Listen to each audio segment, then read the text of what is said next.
জাতীয় ঐক্যের কোনো বিকল্প নেই। আর জাতীয় ঐক্যের জন্য আমাদের সবচেয়ে বড় প্রয়োজন হলো কেউ কার বিরুদ্ধে কোনো কথা বলবো না। এইটাই ঐক্য।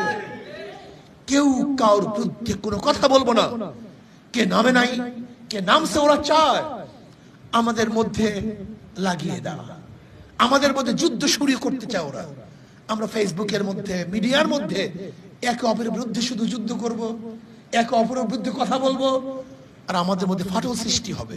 না, নেগেটিভ কোনো কথা নয়, সব পজিটিভ কথা আসবে, সব পজিটিভ কথা। হয়তোবা মজবুরি অনেকে থাকতে পারে, এর জন্য তারা নামে নাই। আজকে নামে নাই, কালকে নামবেন এর গ্যারান্টি আছে? কালকে নামে নাই, পরশু আপনার সাথী হবে না, এর কোনো গ্যারান্টি আছে?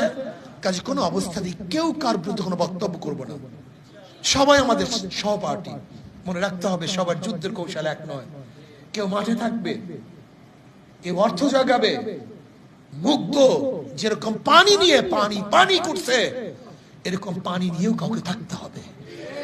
কাউকে হসপিটাল ঔষধ নিয়ে অপেক্ষা করতে হবে, কাউকে সেবা করার জন্য ব্যান্ডেজ নিয়ে দাঁড়িয়ে থাকতে হবে, আবার কাউকে আশ্রয় দেওয়ার জন্য গাড়ি নিয়ে অপেক্ষা করতে হবে। কাজে সবাই আমাদের যুদ্ধের অংশীদারি, সবাই আমাদের পার্ট। যারা দোয়া করবেন তারা আমাদের পার্ট, যারা আমাদের শুভাকাঙ্ক্ষী তারা আমাদের পার্ট। কাজে কেউ কারোর বিরুদ্ধে কোনো অবস্থানে কথা বলবো না, পজিটিভ কথা বলবো, গণ ঐক্য গড়ে তুলবো। জাতীয় ভাবে সরকার জালেমের বিরুদ্ধে আন্দোলন ঝাঁপিয়ে পড়বো ইনশাআল্লাহ। অবশ্যই অচিরেই কর্মসূচি আসতেছে, সর্বোচ্চ শক্তি দিয়ে সেই কর্মসূচি পালন করার জন্য ইনশাআল্লাহ আমরা চেষ্টা করব। আপনাদের মতামত আমাদেরকে পেশ করবেন, শ্রদ্ধা ভরে আপনাদের মতামতকে আমরা গ্রহণ করব।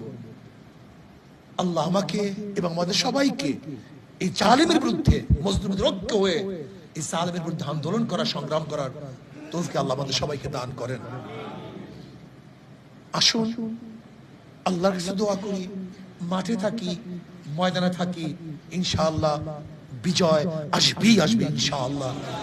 জালেম জালেম এ দেশের মাসনাদ থেকে বিদায় হবেই হবে ইনশাআল্লাহ।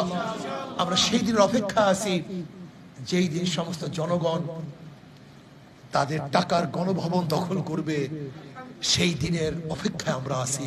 আল্লাহ আমাকে এবং আমাদের সবাইকে সেটা স্বচক্ষে দেখার তৌফিক দান করেন।